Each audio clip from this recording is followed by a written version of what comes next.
അത് തെളിയിക്കാനാണ് ഞാൻ രമേശിനെ വെല്ലുവിളിക്കുന്നത്. കാരണം ഏത് റെക്കോർഡ് വേണം അദ്ദേഹമായിട്ട് സംസാരിക്കാൻ തയ്യാറാണ്. നമുക്ക് കാണിച്ചിട്ട് നമുക്ക് ആ പ്രശ്നങ്ങൾ എന്തെങ്കിലും ഉണ്ടെങ്കിൽ ആ കുറ്റം ഏറ്റെടുക്കാനും തയ്യാറാണ്.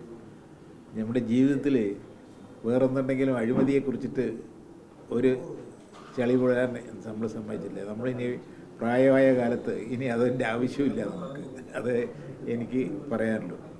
ഇത് അനർട്ട് മുഖേന നടപ്പാക്കുന്ന PM കുസുമം പദ്ധതിയിൽ ക്രമക്കേടുകളുണ്ടെന്ന ആരോപണം മാധ്യമ വാർത്തകൾ വന്നു. ഗൗരവമുള്ള പ്രസ്താവം വിഷയം വിശദമായി അന്വേഷിച്ച് സമഗ്രമായ റിപ്പോർട്ട് എത്രയും വേഗം സമർപ്പിക്കുവാൻ താൽപ്പര്യപ്പെടുന്നു.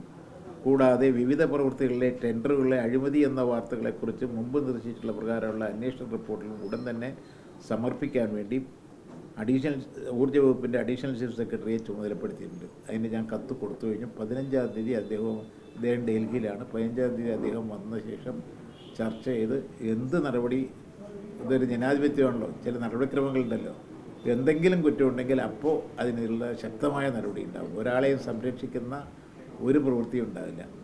ഇത് തന്നെയായിരുന്നു മിനിസ്റ്റർ ഒരു 2 മാസം മുമ്പേ ഇതേ അഴിമതിയുമായി അതന്നെ അത് ആ റിപ്പോർട്ട് കിട്ടിയോ? ഇല്ല, കിട്ടിയിട്ടില്ല. അതാണ് ഞാൻ ഇതിൽ എഴുതിയിട്ട് വെച്ചിട്ടുണ്ടല്ലേ, ശ്രദ്ധിച്ചില്ലേ?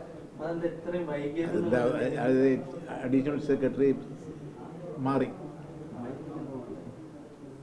ഇയാൾ മാറി, ജ്യോതിലാൽ മാറി. അതിൻ്റെ തടസ്സമാണ് തോന്നുന്നു. അതുകൊണ്ടാണ് ഇപ്പം. കൂടാതെ വിവിധ പ്രവൃത്തികളിലെ ടെൻഡറുകളെ അഴിമതി എന്ന വാർത്തകളെക്കുറിച്ച് മുമ്പ് നിർദ്ദേശിച്ചപ്പോഴുള്ള അന്വേഷണ റിപ്പോർട്ടും ഉടൻ തന്നെ കിട്ടണമെന്ന് പറഞ്ഞിട്ടുണ്ട്. അതും കൂടി ഇനി ചേർത്തിയിട്ടാണ് പറഞ്ഞിരിക്കുന്നത്. ഓരോ തവണ ഇങ്ങനെ അന്വേഷണം വേണമെന്ന് പറയുന്നു എന്നല്ലാതെ അതിൻ്റെ ഒരു റിപ്പോർട്ട് അതൊക്കെ അത് നിയമപരമായ നടപടി. അവരുടെ അന്വേഷണം ഇല്ലാണ്ട് എനിക്ക് നടപടി എടുക്കാനൊന്നും പാടില്ലല്ലോ. ഒരു അന്വേഷണ റിപ്പോർട്ടില്ലാണ്ട് എങ്ങനെയാണ് ഒരാളിനെ കുറ്റപ്പെടുത്തുക? ചെയ്തു എന്ന് പറഞ്ഞാൽ അതുപോലെ CAG റിപ്പോർട്ട് ഉണ്ടാവും, കൺട്രോളറിൻ്റെ ഓഡിറ്റ് ഉണ്ടാവും. ഇതൊക്കെ നോക്കണമല്ലോ. നോക്കാതെ നമ്മളൊരാളിനെ വെറുതെ എന്തെങ്കിലും നടപടി എടുക്കാൻ പറ്റില്ല. എന്തെങ്കിലും തെളിവ് വേണ്ടേ? ആ തെളിവ് കിട്ടാനാണ് ഇത് പറയുന്നത്. തീർച്ചയായിട്ടും തെളിവുണ്ടെങ്കിൽ അതിൽ ശക്തമായ നടപടി ഉണ്ടാവും. ഒരു ദാക്ഷിണ്യവും അതിലുണ്ടാവില്ല. ഈ നരേന്ദ്രനാഥ് വേലൂരി സിഇഒക്കെതിരെ നിരന്തരമായ ആരോപണങ്ങളും രണ്ട് ആരോപണമേ വന്നിട്ടുള്ളൂ. അത് CAG അന്വേഷിക്കുന്നുണ്ട്. ഇപ്പോൾ നമ്മൾ അഡീഷണൽ ചീഫ് സെക്രട്ടറി ജ്യോതിലാലിനെ ചുമതലപ്പെടുത്തി അദ്ദേഹം റിപ്പോർട്ടിൻ്റെയും ട്രാൻസ്ഫറായി. ഇപ്പോൾ പുതിയ ആൾ വന്നിട്ട് നല്ല ഓഫീസറാണ്. അയാൾ തീർച്ചയായിട്ടും 15-ാം തീയതി ഡിസ്കഷനത്തിന് വേണ്ടി വെച്ചിട്ടുണ്ട്. അദ്ദേഹത്തിനോട് വളരെ കർശനമായ നിർദ്ദേശം കൊടുക്കുന്നുണ്ട്. എന്തെങ്കിലും തരത്തിൽ കുറ്റം വരുത്തിയിട്ടുണ്ടെങ്കിൽ അയാൾ പറയുന്ന റിപ്പോർട്ടിൻ്റെ അടിസ്ഥാനത്തിൽ ചെയ്യാൻ പറ്റുള്ളൂ. ജനാധിപത്യ സംവിധാനമല്ലേ, അല്ലാണ്ട് വെറുതെ നമുക്ക് മന്ത്രിക്ക് തോന്നിയ പോലെ ചെയ്യാനൊന്നും പറ്റില്ലല്ലോ. ആ റിപ്പോർട്ടിൻ്റെ അടിസ്ഥാനത്തിൽ ചെയ്യാൻ പറ്റും. ആ റിപ്പോർട്ട് കിട്ടിയാൽ ഉടനെ തന്നെ നടപടിയെടുക്കും. അല്ല, അതിൻ്റെ പ്രാഥമികമായ അന്വേഷണത്തിൽ എന്തെങ്കിലും ക്രമക്കേടുണ്ടെങ്കിൽ ഏത് അന്വേഷണം വേണമെങ്കിലും നടത്താനുള്ള വിജിലൻസോ ഏത് വേണമെങ്കിലും നടത്താം. അദ്ദേഹത്തിൻ്റെ ഒരു പ്രാഥമികമായ റിപ്പോർട്ട് കിട്ടണ്ടേ? അല്ലെങ്കിൽ പിന്നെ ഈ സംവിധാനത്തിനെ കൊണ്ട് നടത്താൻ പറ്റാണ്ടാവില്ലേ? ഇതില് സിഇഒക്ക് 240 കോടി രൂപയുടെ ടെൻഡറാണ് ക്ഷണിച്ചിരിക്കുന്നത്. ഇപ്പോൾ ചെന്നിത്തലയൊക്കെ പറയുന്നത് 5 കോടിയിൽ കൂടുതൽ ടെൻഡർ വിളിക്കാൻ സിഇഒക്ക് മാത്രം. അത് ചെയ്തിട്ടില്ല.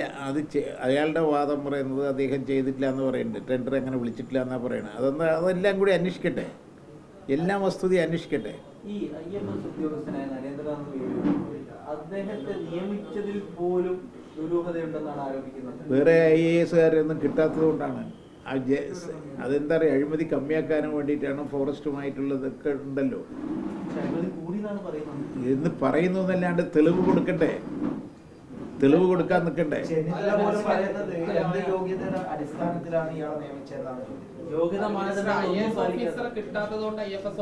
അല്ല, നമ്മൾ സെൻട്രൽ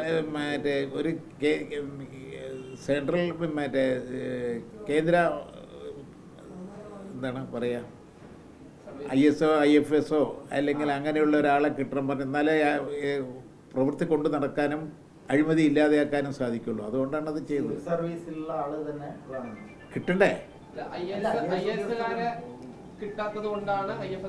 എടുത്തത് അല്ലാണ്ട് വേറെ എന്താ?